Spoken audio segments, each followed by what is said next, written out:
So Chris, how are you? I'm fine, thank you. Good. So How are you? I'm good, thank you. Hair's looking good. Oh, thanks. It is looking good. Thank you very much. Isn't it looking good? Yeah, thank you. It's not about the hair. So today we are going to take Chris through a lesson.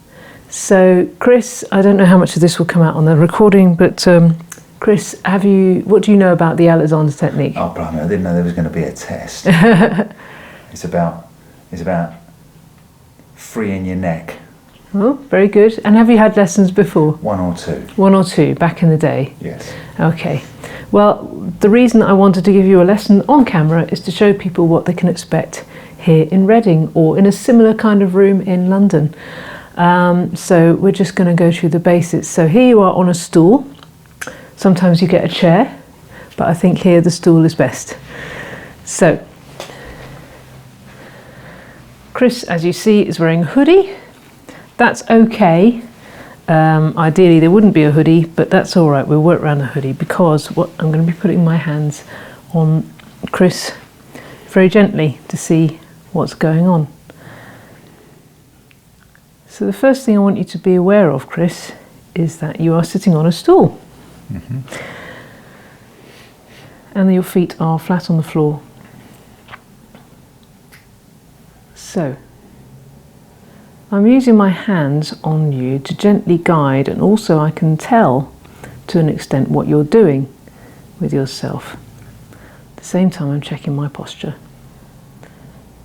So here you are on the chair, so just think about the chair for a while. Think about the part of you that's making contact with the chair. Quite often we sit on things, lie down, stand on the ground, and we're not aware of what's actually supporting us. So there you go, it makes a difference already. On your chair you've got your sitting bones, which are at the bottom of your pelvis. They're the two knobbly bits that come out, your bum bones, if you will. I will. So there they are on the chair. Now then, just going to rock you slightly forwards on those, slightly back, just so you're made aware of what's going on. At the other end of this transaction you have your head. So your spine is in the middle. If it were to come out the top of your head, it would come out around here. Where my bald spot is. Wow, it's beautiful. So we're just going to start by being aware of these two ends. And rock backwards and forwards slightly. So if you're doing this on your own, you don't need to rock. You don't need to do the rocking. I'm doing the rocking of the pupil, that's Chris, just to try and make him a bit more aware of his surroundings. He might have come here, he might have run for a bus, he might have had a really busy day, and this is his chance to just calm down and come to quiet. So on the floor you have your feet.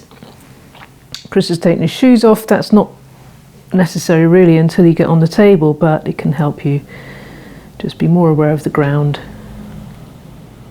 And it also makes me about 6'4" if I'm wearing them. Ah, does it? So you have to reach a bit more. Platforms. Well, you know. So in a minute, Chris, I'm going to introduce to you the concept of a stimulus, which is a bit like a game of Simon Says. So in a minute, as you might remember from previous lessons, you're going to stand up. And there you go. So if I was to say you're going to stand up, you're making preparations, you're exaggerating, but really, even if you weren't exaggerating, inside there will be tiny little messages going, oh, he's going to stand up, better engage the knees, better engage the feet.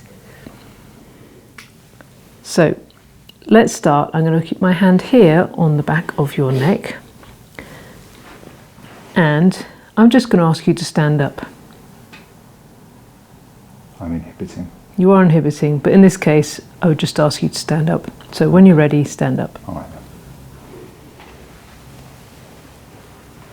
That was really exemplary.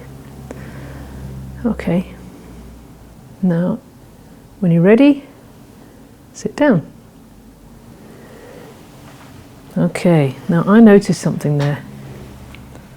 Did you notice anything when you sat down? I didn't know where the stool was. Okay.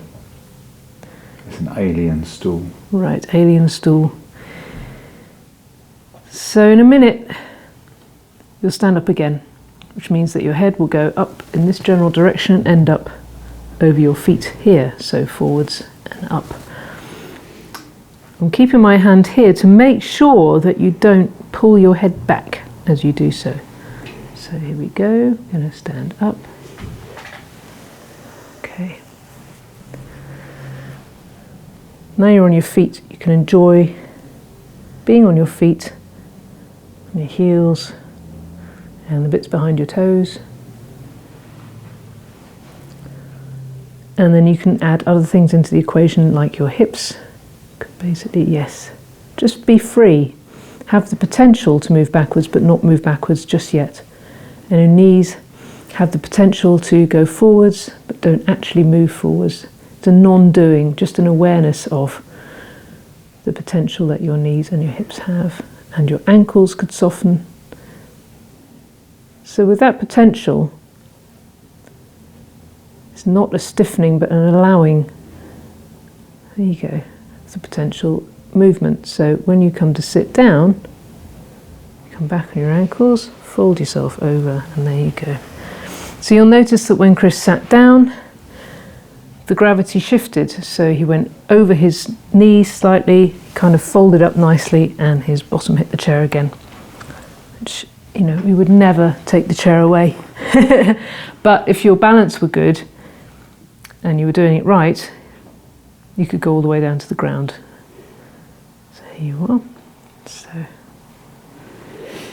So with that, so all you have to do, Chris, is just think about this freedom in your neck. And I am going to take you out of the chair. That is lovely. So when you stand up, just aware that there's potential. You might walk forward, you might walk sideways, and you might also sit down again. So there's just a readiness in the hips, space in front of the hips, behind the knees, softening of the ankles, your toes going forward and away as well.